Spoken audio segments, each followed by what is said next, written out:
నమస్తే. ఉత్తర ఐరోపా వైపు భారత్ వేస్తున్న ఈ సరికొత్త వ్యూహాత్మక అడుగుల విశ్లేషణలోకి నేరుగా వెళ్ళిపోదాం రండి. ఏకంగా 43 ఏళ్లు. అవును, భారత ప్రధాని నార్వే వెళ్లి 4 దశాబ్దాలు దాటిందంటే ఈ పర్యటన ఎంత కీలకమో అర్థం చేసుకోండి. అప్పట్లో రష్యన్ ఆయుధాలపైనే ఆధారపడేవాళ్లం. కానీ ఇప్పుడంతా రూటు మారింది. పాశ్చాత్య దేశాల గ్రీన్ టెక్నాలజీ వైపు మనం వేగంగా మళ్లుతున్నాం. ఇదంతా సడన్గా జరిగింది కాదు.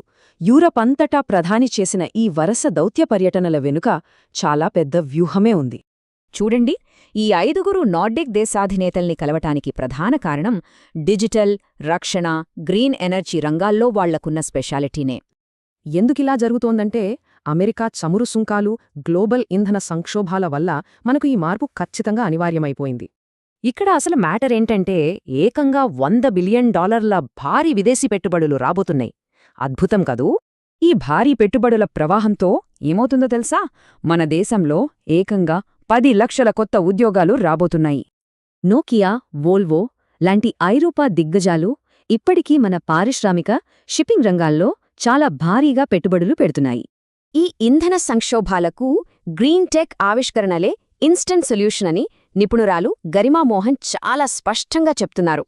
ఇదంతా ఒక ఎత్తైతే ఇక్కడ అత్యంత ఆసక్తికరమైన కొత్త వ్యూహాత్మక ప్రాంతం ఇంకోటుంది. అదే మంచుతో నిండిన ఆర్కిటిక్.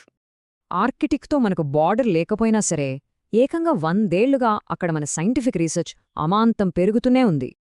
ఆర్కిటిక్ మంచు కరగడానికి మన ఇండియన్ మాన్సూన్కు ఉన్న లింక్ని ఈ ఇండ్ ఆర్క్ అబ్జర్వేటరీ లోతుగా పరిశోధిస్తోంది.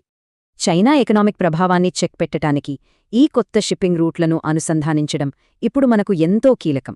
నార్డిక్ దేశాల మారిటైమ్ నైపుణ్యం చూశారంటే అది మన వ్యూహాత్మక లక్ష్యాలకు అద్భుతంగా సెట్ అవుతుందని షైరీ మల్హోత్రా అంటున్నారు. అయితే ఇక్కడే ఒక పెద్ద చిక్కు వచ్చిపడింది.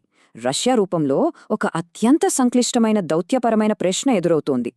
వాళ్లేమో రష్యాను పెద్ద ముప్పుగా చూస్తున్నారు. మనమేమో డిస్కౌంట్లో వస్తున్న రష్యన్ ఆయిల్ తీసుకుంటున్నాం. ఇదో పెద్ద కాంట్రాస్ట్ కదా. కాని గమనించండి, ఈ రాజకీయ విభేదాల కంటే పరస్పర ఆర్థిక ప్రయోజనాలే బలంగా ఉండటంతో వాటన్నిటినీ సున్నితంగా బ్యాలెన్స్ చేస్తున్నారు.